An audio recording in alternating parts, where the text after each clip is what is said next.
ધાતુ ઇથિલિનિક સંકીર્ણ, જેને આપણે ટૂંકમાં જ્યુઇસ ક્ષાર અથવા તો જ્યુઇસ સોલ્ટ તરીકે ઓળખીએ છીએ. ધાતુ ઇથિલિનિક સંકીર્ણની અંદર ગત 60 વર્ષોમાં સક્રાંતિ ધાતુ તત્વો વિશે આપણે પરિચિત છીએ, જેમાં ધનાયન, ઋણાયન અને લિગાન્ડ જેવા તત્વોનો સમાવેશ થાય છે.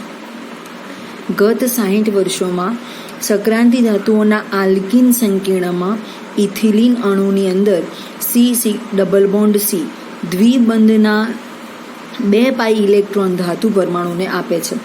આપણે એ વાત જાણીએ છીએ કે જ્યારે સી ડબલ બોન્ડ સી હોય ત્યારે એમાંનો એક બંધ પાઈ બંધ હોય અને એક બંધ સિગ્મા બંધ હોય. તો ફરી એકવાર, ગત 60 વર્ષોમાં સક્રાંતિ ધાતુઓના આલ્કીન સંકીર્ણમાં ઇથિલિન અણુના સી ડબલ બોન્ડ સી દ્વિબંધના 2 પાઈ ઇલેક્ટ્રોન ધાતુ પરમાણુને આપે છે. ટોટલ 4 ઇલેક્ટ્રોન આમાં વપરાયા છે. એમાંથી 2 પાઈ ઇલેક્ટ્રોન હોય અને 2 સિગ્મા ઇલેક્ટ્રોન હોય. તો 2 જે પાઈ ઇલેક્ટ્રોન છે એ ધાતુ પરમાણુને આપે છે. આમ આ પ્રકારના ઇથિલિન અણુનું ધાતુ પરમાણુ સાથેનું બંધન એવું જ હોય છે કે જેમ ધાતુ કાર્બોનિલમાં એમ સિગ્મા બંધ સીઓ બંધ જોડાયેલો હોય. ઓલિફિન એ અસંતૃપ્ત હાઇડ્રોકાર્બનનો એક મોટો સમૂહ છે. તેમાં કાર્બન વચ્ચે દ્વિબંધ હોય એવા સંયોજનોનો સમાવેશ થાય છે. દાખલા તરીકે ઇથિલિન છે, પ્રોપિલિન છે, બ્યુટિલિન છે કે જેની અંદર સી ડબલ બોન્ડ સીનો સમાવેશ હોય. ઓલિફિન સંયોજનો ધારો કે પ્લેટિનમ છે, એજી, પીડી, એચજી, સીયુ વગેરે જેવી ધાતુઓ છે. પ્લેટિનમ છે, મર્ક્યુરી છે, કોપર છે, સિલ્વર છે, પેલેડિયમ છે વગેરે જેવી ધાતુઓ સંકીર્ણ સંયોજનો બનાવે છે. આ સંકીર્ણ રચનામાં ધાતુ ઓલિફિન લિગાન્ડ વચ્ચે સિગ્મા અને પાઈ એમ 2 પ્રકારના બંધ બને છે. એમાં સિગ્મા બંધની રચના કેવી રીતે થાય છે? તો ધાતુ આયન પોતાની ખાલી યોગ્ય કક્ષકોમાં લિગાન્ડ પાસેથી મળતા ઇલેક્ટ્રોનને સ્વીકારે છે, જ્યારે પાઈ બંધની રચનામાં ધાતુ આયન પાસેથી મળતા ઇલેક્ટ્રોન ઓલિફિનની ખાલી પાઈ સ્ટાર કક્ષકમાં દાખલ થાય છે. એટલે પરિણામે ધાતુ અને લિગાન્ડ વચ્ચે સિગ્મા બંધની અને પાઈ બંધની આ રીતે આપલે થાય છે. પરિણામે ધાતુ ઓલિફિન બંધની સ્થિરતા વધે છે. સક્રાંતિ ધાતુ સાથેના ઓલિફિન સંકીર્ણોના બંધારણમાં તેમની લિગેન્ડ તરીકેની વર્તણૂક ઉપર આધારિત છે. દાખલા તરીકે ઇથિલિન એકદંતી લિગેન્ડ તરીકે વર્તે છે, જ્યારે પોલીઆલ્કેન છે એ કિલેટિન અથવા તો પુલરૂપી લિગેન્ડ તરીકે વર્તે છે, જ્યારે પોલીઆલ્કિન અથવા તો કિલેટિન અથવા તો પુલરૂપી લિગેન્ડ તરીકે કાર્ય કરે છે. તો સૌ પ્રથમ ઈસવીસન 1830માં જ્યુઇસ નામના ડેનિશ ફાર્માસિસ્ટે PTCl3C2H4 નામનું જે ધાતુ ઓલિફિન સંયોજન અસ્તિત્વ ધરાવે છે એવા પ્રકારના એક સંયોજનની રચના કરેલી છે, જેમાં PTCl3C2H4 જે છે એ ડેનિશ ફાર્માસિસ્ટે જ્યુઇસ નામનું એક સંયોજન બનાવ્યું છે.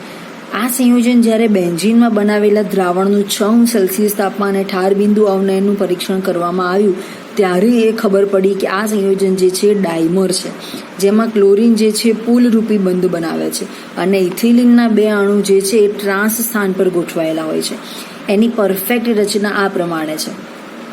ક્લોરીનના પરમાણુ આ રીતે જોડાયેલા છે, બંને પ્લેટિનમના પરમાણુ આ પ્રમાણે જોડાયેલા છે અને બંને ઇથિલિનના પરમાણુ જે છે એ ક્લોરીન પરમાણુ સાથે પુલરૂપી બંધની રચના કરે છે અને ટ્રાન્સ સ્થાન પર એટલે સામેની દિશાએ જોડાય છે. આ પ્રમાણે PTCl2C2H4 ટ્વાઇસની સંરચના જોવા મળે છે, જેમાં ક્લોરીનના બંને પરમાણુ જે છે આ પ્રમાણે પાઈ અને સિગ્મા બંધની રચના કરે છે.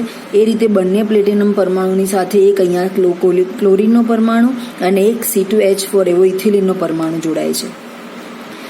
એના માટે વિસ્તૃતથી આપણે રચના કરીએ તો ક્લોરોપ્લેટિનેટ જે છે એને ઇથેનોલ સાથે જ્યારે પ્રક્રિયા કરવામાં આવે છે ત્યારે એમાંથી આ પ્રકારનો આયન બને છે. ક્લોરોપ્લેટિનેટ જે છે એની ઇથેનોલ સાથે જ્યારે પ્રક્રિયા કરવામાં આવે ત્યારે એમાંથી PTCl3C2H4 -1 બને છે. એવા પ્રકારનું આયન બને છે અને આ જે આયન છે એને જ્યુઇસ સોલ્ટ તરીકે ઓળખવામાં આવે છે. આ આયનનું એક્સરે પરીક્ષણ કરતાં જણાવ્યું કે એનો ચોક્કસ આકાર સમતલીય ચોરસ આકાર છે, જેમાં પ્લેટિનમ ધાતુ મધ્યમાં 3 ક્લોરાઇડ પરમાણુ સમતલ ચોરસના 3 ખૂણા પર ગોઠવાય છે. 3 ક્લોરાઇડ પરમાણુ જે છે સમતલીય ચોરસના 3 ખૂણા પર ગોઠવાય છે, જ્યારે C2H4 જે ઇથેનોલનો અણુ જે છે એ ઇથિલિનનો અણુ જે છે સમતલને લંબ રૂપે રહે છે. એ રીતે ચોથા ખૂણા પર ગોઠવાય છે. અને આ રચના ઇથિલિનમાં રહેલો જે દ્વિબંધ છે એ સમતલની મધ્યમાં રહે અને 2 કાર્બન પરમાણુનું અંતર ધાતુ આયનથી તદ્દન એક સરખું રહે એ પ્રમાણે ગોઠવાયેલા છે. આ જે રચના છે એના માટે આપણે 3 ડાયમેન્શનલ રચના માટે વાત કરીએ તો તમે જોઈ શકો છો કે આમાં પ્લેટિનમનો પરમાણુ મધ્યમાં જોડાયેલો છે, ક્લોરીનના 3 પરમાણુ છેડા પર જોડાયેલા છે જે સમતલીય ચોરસ આકાર ધરાવે છે. પ્લેટિનમનો જે ધાતુવાળો બંધ છે એ આ રીતે ઇથિલિન પરમાણુ સાથે C ડબલ બોન્ડ C સાથે આ પ્રમાણે જોડાયેલો હોય છે. આ C ડબલ બોન્ડ C ની ઇથિલિનની બંધ લંબાઈ 1.40 એંગસ્ટ્રોમ જેટલી હોય છે. આ જે રચના છે જોઈસ સોલ્ટ માટેની છે, જેમાં પ્લેટિનમનો 1 પરમાણુ, C2H4નો 1 પરમાણુ અને ક્લોરીનના 3 પરમાણુ અને એનું વીજભાર જે છે -1 પ્રમાણે સમગ્ર સમતલીય ચોરસ ધરાવતો જોઈસ સોલ્ટ આમાં આપણને જોવા મળે છે. એની બનાવટ કેવી રીતે કરવામાં આવે છે તો અસંતૃપ્ત હાઇડ્રોકાર્બન સાથેનું સૌપ્રથમ સંયોજન લીધેલું છે જે ડેનિસ ફાર્માસિસ્ટે ઈસવીસન 1830માં બનાવ્યું હતું, જેમાં C2H4 PtCl2 ટ્વાઇસ, જેમાં પ્લેટિનમના 2 પરમાણુ છે, ક્લોરીનના 4 પરમાણુ છે અને ઇથિલિનના 2 પરમાણુ છે. તો આ જે સંયોજન છે એ ટેટ્રાક્લોરોપ્લેટિનેટ તરીકે ઓળખાય છે. એમાં PtCl4-2 પ્રકારનું જે સંકીર્ણ સંયોજન છે એની ઇથિલિન સાથે જલીય દ્રાવણમાં પ્રક્રિયા કરવામાં આવે છે. PtCl4-2 જે છે ટેટ્રાક્લોરોપ્લેટિનમ 2 આ એનું નામ છે. એની જ્યારે ઇથિલિન સાથે પ્રક્રિયા કરવામાં આવે છે ત્યારે એના ઇથરથી નિષ્કર્ષણ કરવામાં આવે છે. આ પ્રક્રિયા દરમિયાન Cl- આયનનું ઓલિફિનથી તબક્કાવાર વિસ્થાપન થાય છે. એક Clનો પરમાણુ એમાં એડ થતો જાય છે. PtCl4-2 પ્રકારનું ટેટ્રાક્લોરોપ્લેટિનેટ અને 2 ઓક્સિડેશન અવસ્થા ધરાવતું આ એક સંકીર્ણ સંયોજન જે છે એની પ્લસ C2H4 એવા ઇથિલિન અણુ સાથે જ્યારે પ્રક્રિયા કરવામાં આવે છે ત્યારે આમાંથી 1 ક્લોરીનનો પરમાણુ દૂર થઈ C2H4નો પરમાણુ એમાં એડ થાય છે. એટલે અહીંયા 4 ક્લોરીનના પરમાણુના બદલામાં 3 ક્લોરીનના પરમાણુ જોવા મળે છે.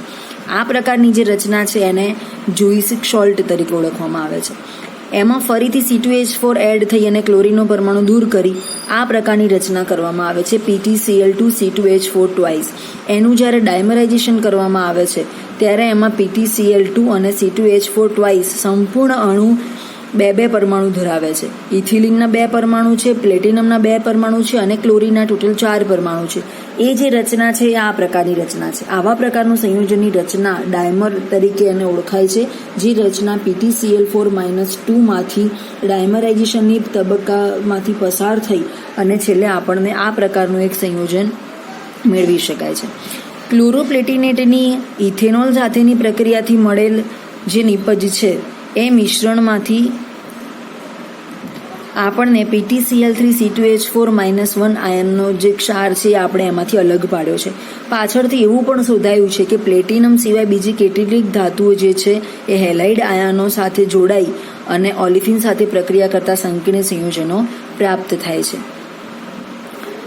એના માટે ચોક્કસ જોઈસ સોલ્ટની અંદર બંધ અને બંધારણ કેવી રીતે ભાગ ભજવે છે એના વિશે આપણે વાત કરીએ તો ઈસવીસન 1830માં જોઈસ સંક્રાંતિ તત્વોના ઓર્ગેનોમેટાલિક કમ્પાઉન્ડ બનાવ્યા. એમાં પ્લેટિનમ ટેટ્રાક્લોરોપ્લેટિનેટમાંથી 1 Cl લિગાન્ડનું વિસ્થાપન C2H4 વડે કરી અને આ પ્રકારનું જોઈસ સોલ્ટ બનાવે. આ આયનને જાઈસ આયન તરીકે ઓળખવામાં આવે છે અને જે ઋણ આયન તરીકે વર્તે છે. એનું બંધારણ ખૂબ જ અગત્યનું છે. એમાં પ્લેટિનમ આયન જે છે એમાં Z=78 પ્રકારનો એનો પરમાણુય ક્રમાંક છે, જેમાં xenon 54 4f15 5d9 6s1 6p0 આ પ્રકારની એની ઇલેક્ટ્રોન રચના જોવા મળે છે. ઇલેક્ટ્રોન રચના યાદ રાખવી ખાસ ફરજિયાત છે. પ્લેટિનમ પરમાણુ માટે Z=78, xenon 54, 4f14, 5d9 6s1 6p0 આ પ્રકારની એની નોર્મલ ઇલેક્ટ્રોન રચના છે. ઉત્તેજિત અવસ્થામાં એમાં dsp2 પ્રકારનું સંકરણ જોવા મળે છે. અગાઉ આપણે ફેરોસીનમાં D2sp3 પ્રકારનું સંકરણ જોવા મળતું હતું. અહીંયા dsp2 પ્રકારનું સંકરણ જોવા મળે છે. એમાં પ્લેટિનમ જ્યારે ઉત્તેજિત અવસ્થામાં હોય, જ્યારે Z=78 હોય ત્યારે એમાં 5d8 પ્રકારના સંયોજનો જોડાઈ એક ઇલેક્ટ્રોન આમાંથી 6p ઇલેક્ટ્રોનમાં દાખલ થાય છે અને એ રીતે અહીંયા dsp2 પ્રકારનું સંકરણ જોવા મળે છે. DsP2 પ્રકારના સંકરણની અંદર જે 3 જગ્યાઓ ખાલી છે એમાં ત્રણેયની અંદર એક ક્લોરીનનો પરમાણુ અને અહીંયા 2 ઇલેક્ટ્રોન સાથે C2H4નો પરમાણુ જોડાય છે. તો આ પ્રકારે એની અંદર DsP2 પ્રકારની રચના એમાં જોવા મળે છે. તો અહીંયા PtCl3C2H4-1 પ્રકારની જે રચના છે એ આ પ્રકારે એની રચના જોવા મળે છે.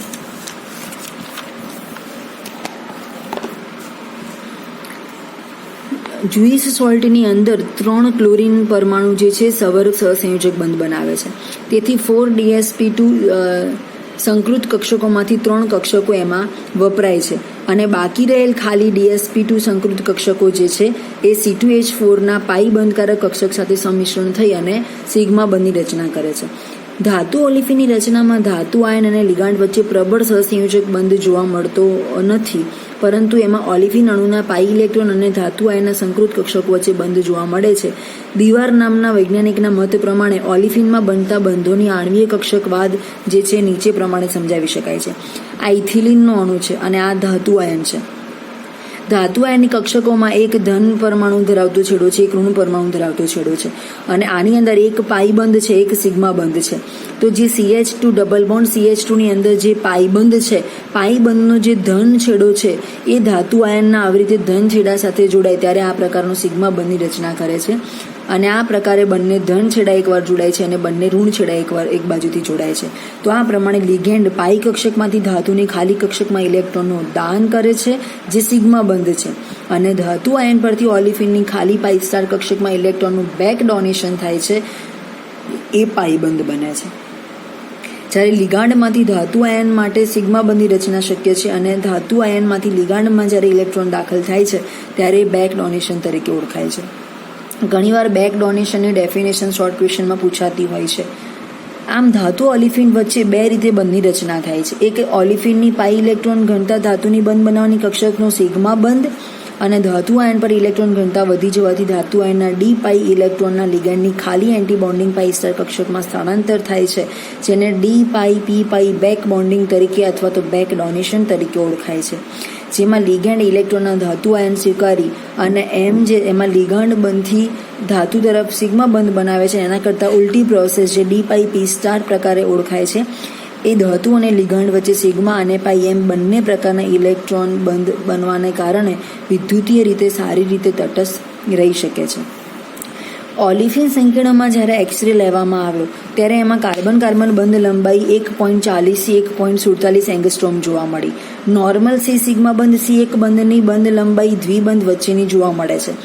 જ્યારે ઓલિફિનમાં રહેલા દ્વિબંધ ધાતુ ઓલિફિન બંધ બનતા દ્વિબંધ તરીકે નહીં પણ એકલ બંધ અને દ્વિબંધ વચ્ચેનો બંધ જોવા મળે છે.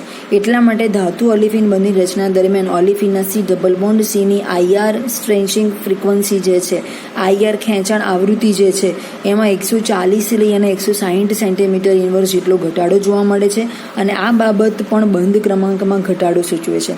પરિણામે બંધ લંબાઈમાં વધારો થાય છે.